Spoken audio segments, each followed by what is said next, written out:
bit more old school, I don't have PowerPoint. So I'm doing it in anthropological fashion, right, where we use old technology. Before I begin, I just need to let you guys know that I am Singaporean, as opposed to what some people may think.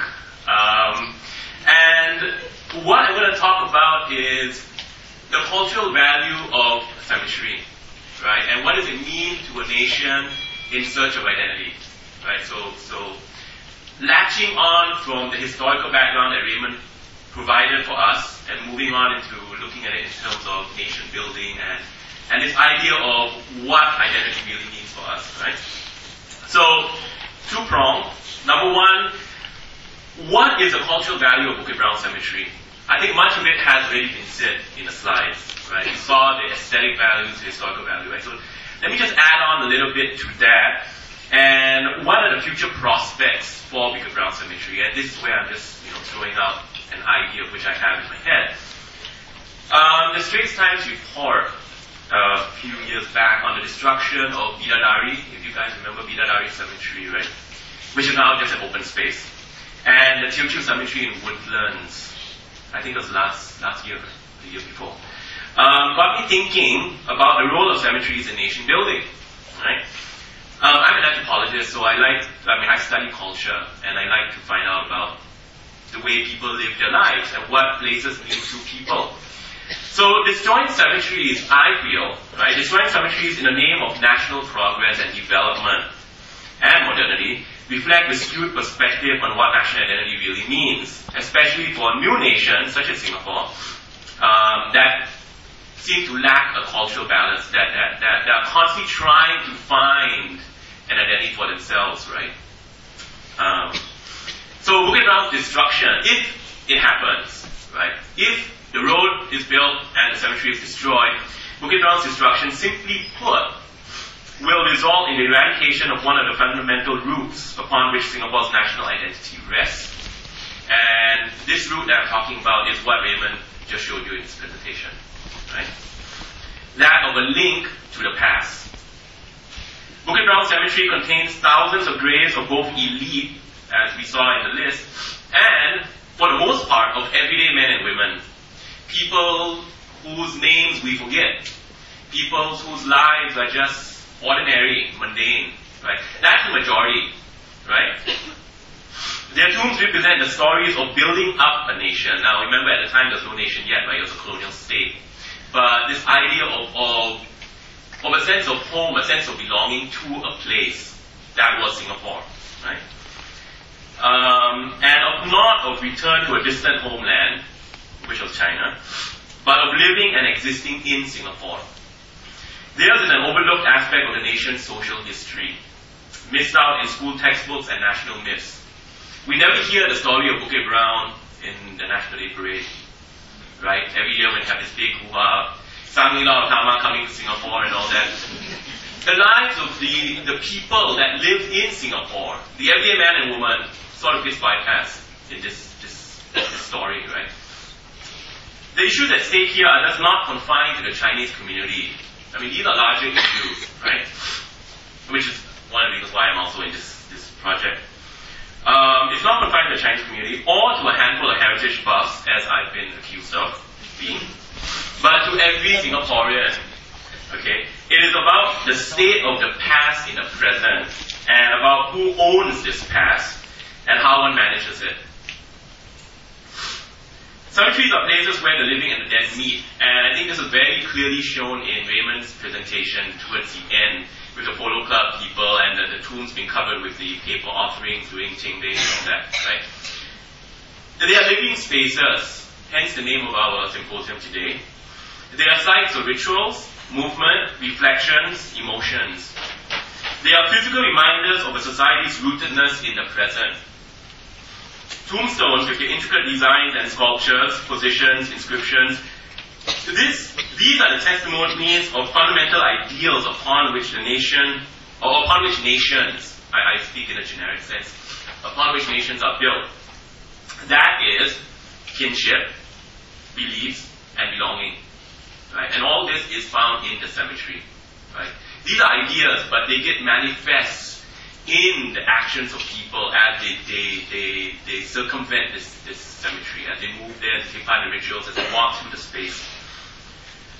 The fact that people remember the dead through rituals and visits, or even in the form of an enthusiasm for preservation, which we see now happening. I mean, Bukit Brown now has seen more and more visitors, right? And Raymond's tours, and more people being interested in this. And leisurely walks along tarred paths proves clearly that the dead are not silent. They are active participants in the game that is nationalism. And Bukit Brown Cemetery has some 100,000 dead, of which each and every person had contributed to Singapore's development in his or her own way, regardless of whether we, hear about them in school books or read about them or not. Right? Destroying these material legacies of local history will create a void in the national story and something that can never be replaced. And this was the issue I had when the Teochew Cemetery was destroyed, because I had just come back from graduate school. And this was one of the first things, right, that happened. And I felt that, by destroying this Teochew cemetery, the state was actually removing an integral element of its definition of who it is as a nation. So I set up my online petition. You guys may have heard about it. In June of 2011. After the media announcements that Bukit Brown Cemetery will be destroyed, it happened after I wrote into the Straits Times, the forum page, and the letter was produced. And I said, so what can I do to try to create more awareness about this space, right? That is very, very important. And so I set up this online petition, ipetitions.com, and today we have nearly 1,000 signatures. Now, 1,000 signatures out of a population of 4 million is actually tiny, right? But what if you actually access that site and you look at what of these 1,000 signatures, right, of what people are actually saying, because there's a place where you can comment, and of what people are actually saying about Bukit Brown Cemetery. It's really, really fascinating, okay, about how this place that is associated with the past, with the dead, with overgrown foliage, is not neat, it's messy, is so much a part of the lives of these 1,000 people that signed it, or the people that left comments on the website, right? And I'm not going to go into what they wrote. I mean, you guys can just access it yourself and read it if you want. But interestingly, many of the people who signed the list, the petition, many of them are not Chinese. They were Indians, Malays, Singaporeans as well as non-Singaporeans. And I think this is actually a very interesting point. The fact that even non-Singaporeans were involved in this because they see the heritage value of this place, right? So it goes beyond just talking about a Chinese community, just talking about a small Chinese cemetery in Singapore. It has bigger, more important repercussions when we think about culture, right? The comments from petitioners range from emotional feelings of filial piety, feelings of loss, of kinship ties, to reflections on what Singaporean identity really means in the face of a changing cultural landscape. Okay, that's one group. And then there's a group that is dealing with ecological loss. Bukit Brown Cemetery, and the Nation Society will probably take this up, is a living space in terms of ecology, right? It's got huge biodiversity, flora and fauna, right? Big trees, animals, plants, stuff like that, which works together with the historical aspects of the cemetery, the tombstones, the graves, and add on to that the emotional legacy of the cemetery in the minds of Singaporeans. Okay, so it's the three that come together in there. And that's why I think it's so important, right? So all of them share a common concern for Bukit Brown Cemetery and call for its preservation as a place of history, memories, and culture. Okay? In short, to me, Bukit Brown Cemetery must be conserved on site. It is the last of the traditional cemeteries left on the island, and a haven not only for flora and fauna, but for ties to our history. Bukit Brown Cemetery Bukit Brown Cemetery should be converted into a heritage park, and this is where my own ideas come into play. It should be converted into a heritage park where people can walk, jog, walk their dogs, and marvel at the past and reflect on the nation's history, the nation's position, how Singapore came about, right? That goes away from the usual textbook learning you get in school. Bukit Brown's history, Bukit Brown Cemetery's history, as Raymond has shown, is a history of the people. And this was very clearly shown in the list of names that you just go on and on and on and on and on. Right? It's a history of the people, not merely of fantastic monuments, many of which carry powerful colonial histories. If you look at the way, you look at spaces of history in Singapore, right? Many of them deal with this colonial past, colonial monuments, or big, what I would call fantastic places, spectacular places, right? Big, colorful, large, right? Bukit Brown Cemetery is large by size, but it doesn't carry that kind of spectacle, right? And thus, for many people, it's seen as a place that's just, thrown aside, brushed aside. It's not important. It doesn't have the spectacle, right? But I think what we saw from Raymond's presentation is this place does have that spectacle.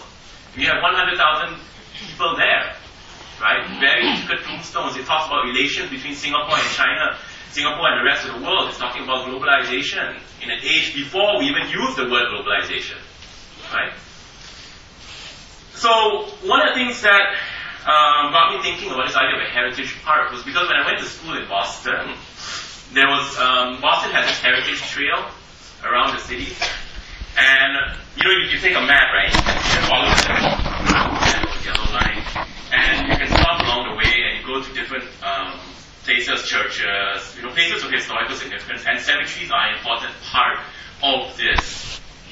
You go into the cemetery, you see the tombstones or the founding fathers of America, of the city, of people. Even my mother Goose is buried in one of them. Yes, she was a person. So, Boston's old Grand burial ground, and even in Paris with the Cemetery of the Innocents, right, which is a major tourist attraction, right? So, in these cities, right, the cemetery becomes a proud symbol of national heritage, a heritage of nations, which people portray to the outside, the tourist, the visitor coming in, right? Look, this is where we're based. This is what we're talking about. So,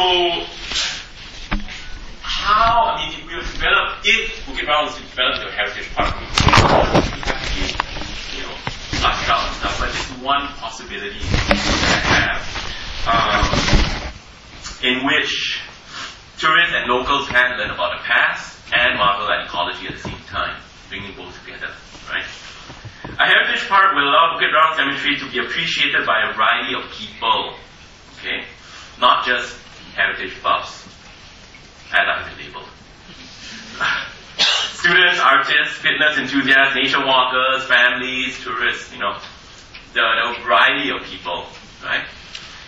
In short, okay, let me sum it up. In short, Bukit Brown Cemetery must be conserved on site. That's my stand on this. No amount of documentation will ever replace the history that the spaces hold for the nation. The emotional links with the past through space, through tombstones, through rituals of remembrance, through visits and stories that people tell as they visit. Because when families visit tombs and stuff, they tell stories, they speak about the past, they speak about ancestry, right? And this cannot be replaced. Once the cemetery is gone, that goes with it, right? So no amount of documentation will ever replace the history that the space holds for the nation. Once the cemetery is gone, even a slice of it, 5,000 tombs, as in the road project, right? The most recent one, 5,000 tombs. An important aspect of Singapore's past is destroyed, and with it also the loss of plants and animals, flora and fauna, right? And this can never be replaced. 8 lanes through Bukit Brown is going to change the place, right? Houses and 8-lane roads can always be built, But history is fragile. It's delicate. And a nation without ties to the past is sadly, in my sense, one that lacks a strong sense of identity. Right? It's constantly trying to recreate identities for itself. So, yeah, please round up. So I rounded up. So that's my stand on this.